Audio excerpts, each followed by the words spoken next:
Hi, I'm Brad Parker from Petland, Sarasota. I appreciate you guys taking the time to listen to me, and appreciate the time I had before the meeting to address some of the issues. I hope that you guys got my binders with all of the factual information that I presented, and I'd also like to thank everybody that's going to be here today to speak on my behalf and my business. I'd like to cover a couple concerns that I see. One is the issues that I personally see with the ordinance, and then the effect that I believe that it's going to have on the community. It seems that it's been about 3 years. I purchased the store about a year ago that you guys have been working on this ordinance, and it still even today seems like there's not a clear understanding of what this ordinance is trying to do. There's a lot of confusion. There's a lot of people that don't agree with it, and I believe the goal is to stop substandard breeders from selling dogs into this county. And unfortunately, that is just not going to happen by shutting down my business or regulating any hobby breeders. I appreciate the opposition's attempt to show bad pictures of the breeders that we use, but I also rely on those reports and those pictures from the USDA to make the decisions of who I'm going to work with. And the pictures they're showing you are of breeders with indirect violations who would then be moved to our do not buy list. You'll notice that they did not show any pictures of any of the breeders that don't have any violations. I provided you guys with a binder of all of the breeders that we buy from so I could have complete transparency of that. We do not buy from substandard breeders. So by putting me out of business, you are not going to stop substandard breeders from selling dogs into this county. You would actually increase it because people will go to the internet and then they will purchase from substandard breeders who do not follow the licensing code of the USDA or anybody for that matter. The next issue is going to be with the breeders. It is not clear, it's actually very clear that the stakeholders involved in writing this do not understand the dog business completely. I mean, it's a huge, huge business. There's lots of things going on. There's tons of moving parts, and the definition of the breeder is all over the place, and it just does not make sense to me. I am also a breeder in Georgia. I've been breeding for 7 years, and I would not agree with the definition of a hobby breeder or any of the definition of the breeder. Then there's the issue of the home rule being added just a couple days ago. So if I was a bad business and you guys wanted to put me out and I was doing everything wrong, now we're going to give the cities the ability just to claim home rule, and I could just move a mile down the road and continue doing what I'm doing. So I don't understand the position of the county to do that. Since I'm not doing anything wrong, it's just not going to help. So I don't see in any way how this ordinance is going to do what it's intended to do. So I would ask that you do not pass this ordinance. The community is going to be affected greatly. Sarasota Petland has been here for 16 years. Since I took it over a year ago, 20,000 people walk through the doors every single month. 4,000 of those people make purchases. The 16,000 that do not make purchases come in because they love our store. They come to socialize with the animals for many, many, many reasons. Maybe they're having a bad week. Maybe they're lonely. Maybe they got into an argument with their boss. They come to our store to get the relief. And I don't think that they understand what's going to happen if Petland goes away. Where are they going to go? What pet store are they going to go to have the wonderful, happy, healthy experiences that they can have at our store? The breeders in the community are going to be affected. The hobby breeders. And then what happens to the breeders that have 10 females or 8 females? Are they commercial breeders now, selling out of a commercial establishment? So it's just a lot of lines that seem to be confusing to me. A lot of my employees will lose their jobs. Even if I try to figure out how to restructure the business model, our model is not designed to support the staff that we have if we do not sell puppies. And I've done the math on it, and I think it will be extremely hard for me to actually keep the business in Sarasota County, so I would have to look possibly for somewhere else to move the business. And the relationship that we've developed with the community, the business owners here, our staff, I mean, we were welcomed into this community with open arms. It's been a fantastic experience. Me and my wife were extremely nervous buying a business out of state and taking on that challenge.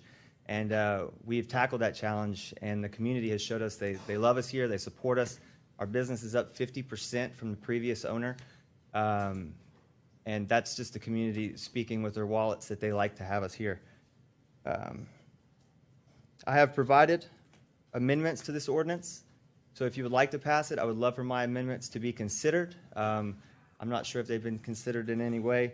And I would ask, if you cannot consider those amendments, to either grandfather a 16-year standing business in, or I would ask for you to extend the 12 months, certainly not shrink it, to give me time to figure out how to pay off the loans that I have for making the decision to purchase this business in this county. I'd love to be available for any questions if you have any for me.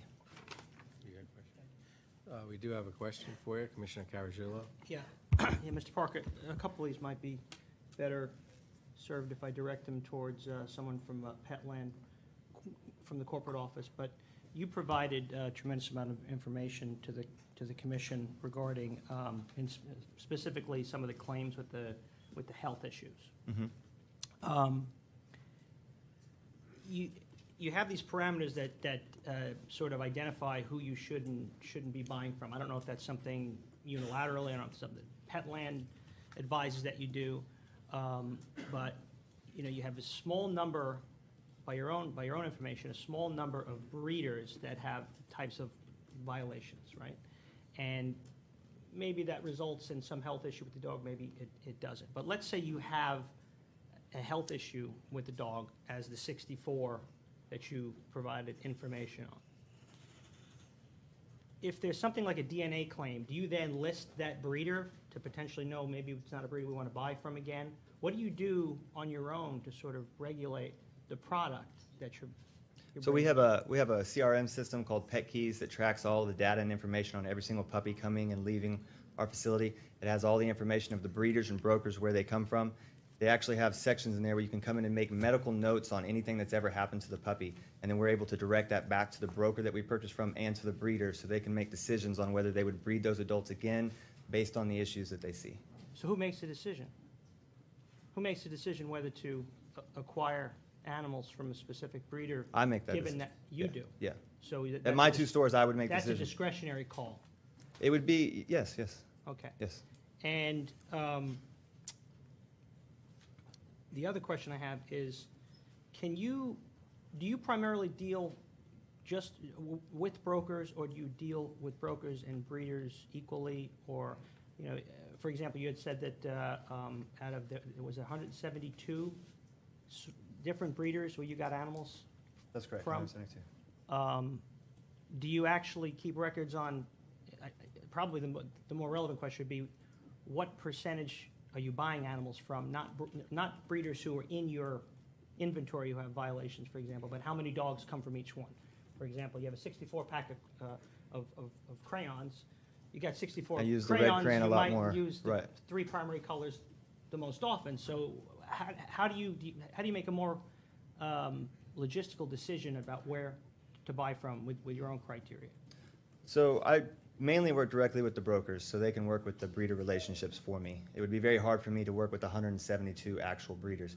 But when I visit my brokers, they take me on breeder trips, and we're able to meet breeders, do the wonderful photos, and see the facilities. And over the years, you develop those relationships with those breeders. You know who they are, and a majority of the dogs will be purchased from a smaller group of breeders. So when it says 172, a bigger percentage are probably coming from, say, 40 or 50 of them. Yeah, right? Because I would imagine the availability is the big issue there. It is a big issue. If And we're then, speaking to the pictures, I can show you pictures. I'm trying to get past the presentation and trying to see how the discretion, how the functionality of what you do really affects what products are being I delivered. could give you an example. Here this year on a breeder trip, I went out to see Levi's kennels, and phenomenal kennels. We went to them.